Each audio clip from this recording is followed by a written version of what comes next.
talking.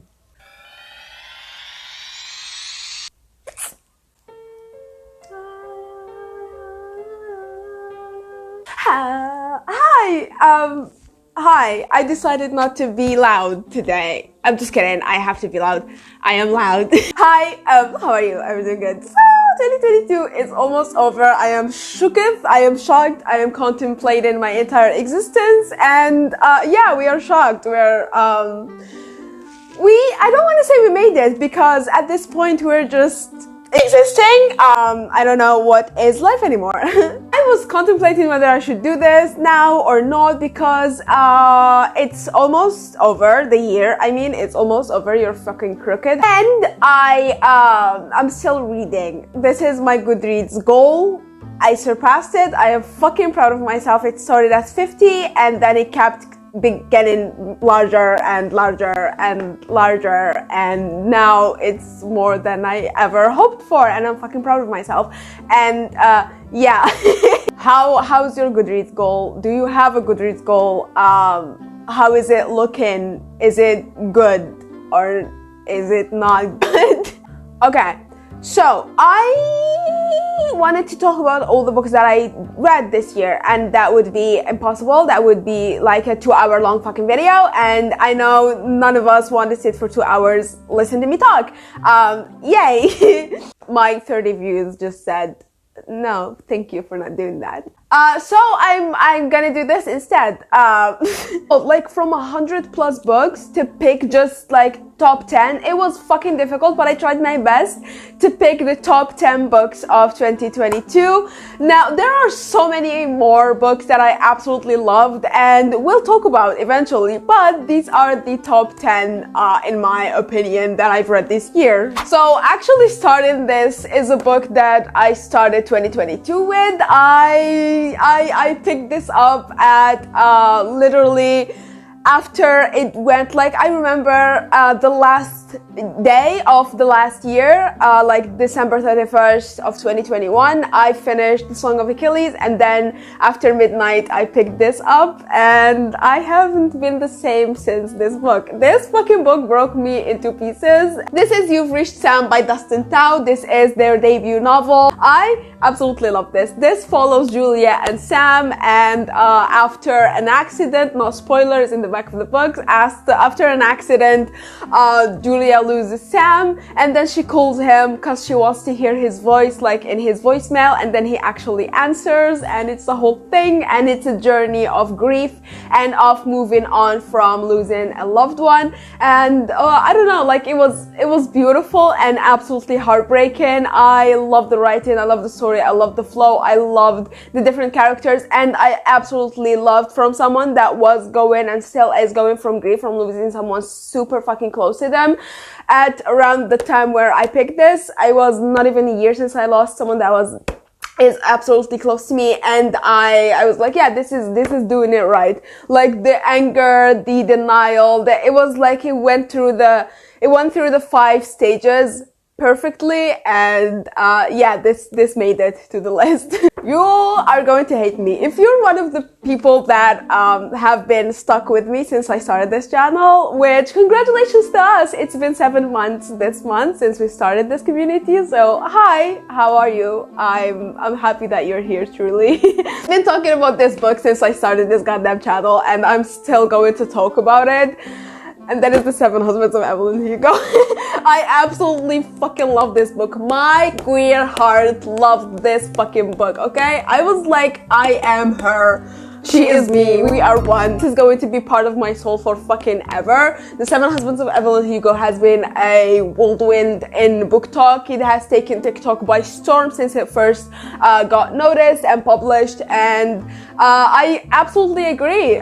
This is, in my opinion, not overhyped. Of course, opinions differ, but in my opinion, this is one of the best books that I've ever read in my entire fucking life. It's a fucking masterpiece, and honestly, as the iconic booktube king himself himself, Jack Edwards, says, I don't know what Taylor Jenkins Reid puts in these pages, but I'm hooked. She puts crack in these pages. I'm hooked. We're all hooked. I loved it. It made it to the list. I mean, it absolutely was gonna fucking make it to the list. I'm going to count this as one, okay? It was hard enough to pick fucking 10 from 110 fucking books. It was hard enough to pick 10, okay? But that is the Folk of the Air trilogy by Holly Black. Listen, this is my first time reading Holly Black. This year is my first time reading a lot of books, discovering a lot of new authors, discovering a lot of new genres, and this is just my year, okay? This was my year of like discovering myself. But yeah, the Cruel Prince, and then we have Wicked King, and then Queen of Nothing. These are the Folk of the Air trilogy. And it follows Jude Dward and a whole bunch of other characters, and it's a mix between like human world and then the Fae world, and it's following Jude as she's a human and she goes to live in the Fae world because her stepdad is in the Fae world. I loved it. This is an enemies to lovers trope. The enemies to lovers held on, baby. Listen, baby girl, the enemies to lovers, this is the last book, right? Ended here. I'm not even fucking with you. It ended here, and the tension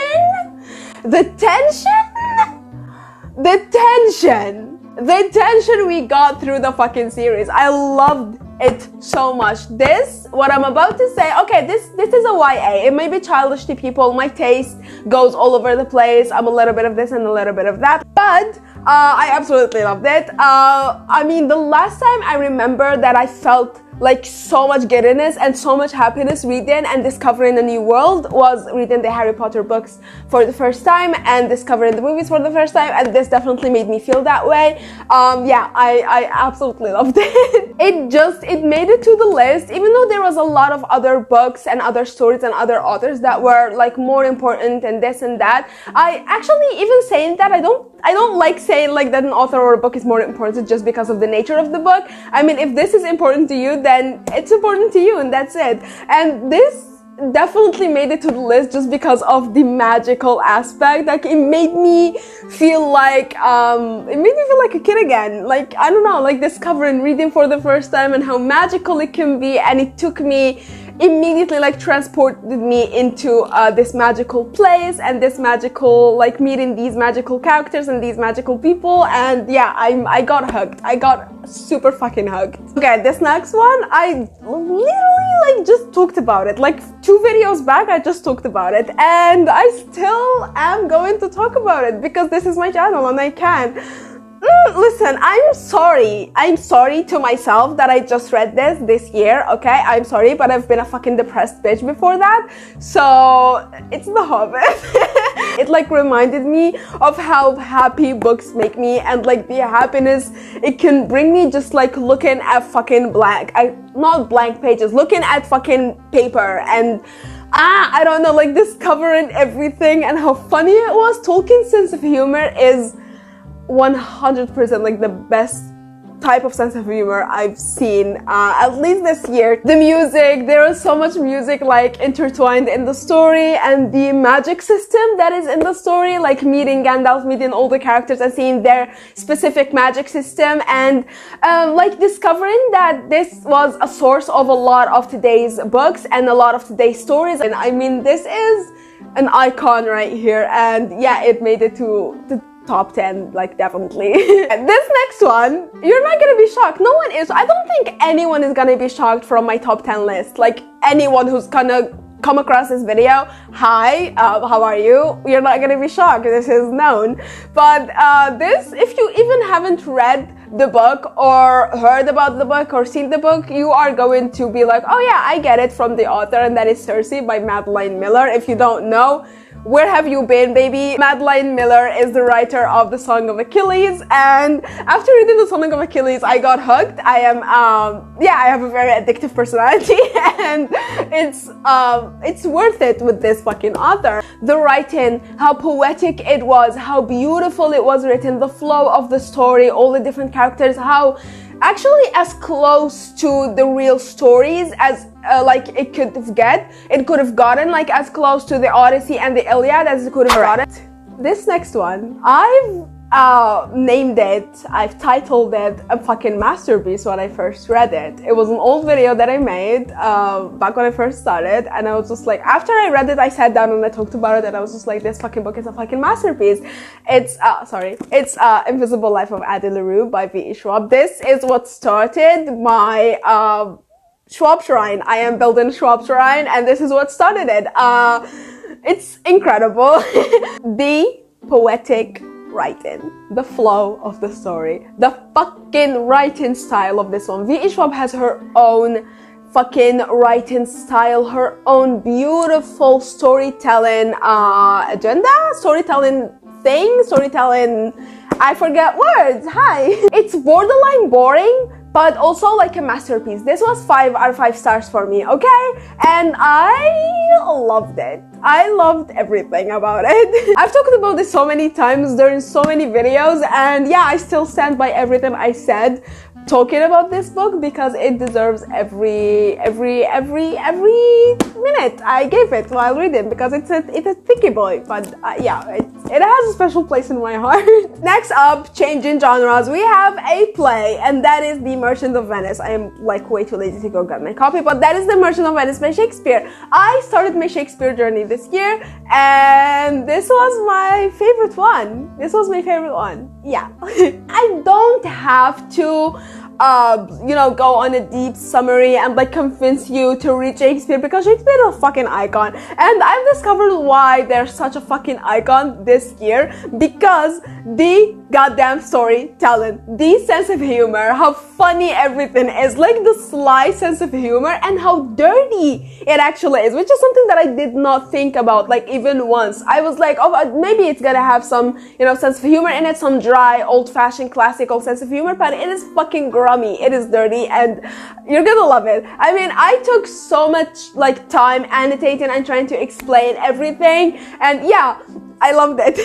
By the way, this is not like in order, okay? That would have taken such a long time, and I don't think I could have fucking decided. This is not in order, so this is not like the last 3 or the top 3 or whatever. It's not. That's so much fucking pressure. Okay, next one is not gonna be a surprise for anyone because it's a Neil Gaiman book.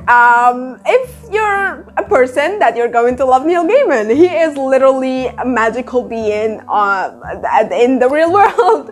It's Neverwhere. I've read a few of his books this year, and this is the one that made it into the top 10. I mean, it broke my heart to not pick other books. I always like forget how much I absolutely enjoy Neil Gaiman's like work, and then I go back to it and I read and I'm like, oh yeah, this is why this man is a fucking god. Next up and next to last is Little Women by Louisa May Alcott. I recently read this book, and I had to add it to the top 10. I had to. The characters, how different they were, how real it was, how easy it was, how simple, how easily understandable and easy to read it was, and easy to recommend. And this is a book definitely like for everyone. I would recommend it for literally everyone. And the way the chapters and the story is laid out is something that, it's just so fucking heartwarming, especially for this time of year, especially like for Christmas, for New Year's.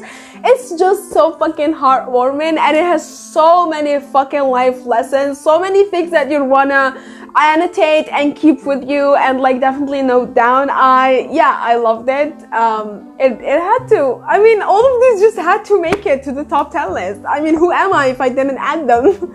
This breaks my heart. This is the last one in the list. This breaks my heart because there are like so fucking many, like so many more books that should have been.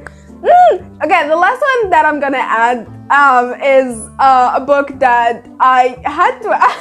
I don't know, like, I could have added some other book and be like, it had to be this one. But like, this had to be here too. But like, I'm thinking about other books that I read and they had to be, like, they should have been here, but they're not. I don't know. Okay, the last one that I added is 1,000 Splendid Suns by Khaled Hosseini. Follows, 2 generations of 2 Afghan Muslim women, and I just had to. It's such an important read. It was one of the best books that I've read this year. Writing style, writing flow, the flow of the story, the characters, everything was perfect, and I think it's one of the books that everyone should read. I added it to the list of everyone should read, but I added it to the list of the books that everyone should read, and it's this video. Yeah, it was good. Okay, so these have been my top 10 from this year. I'm fucking gonna cry because I needed to add more. But yeah, what has been your top 10? Tell me about them. And if you've read less than 10 books, what made it to your top 5 or top 3 or the only book that you read? Tell me about it. I'm curious and always taking more recommendations. Thank you so much for watching and thank you for being here. This is just like a quick video where I wanted to share my books with you, because I'm happy and I always like to share books. And like, life is difficult, man, and it's cool like to sit and talk about books and like to share stuff together.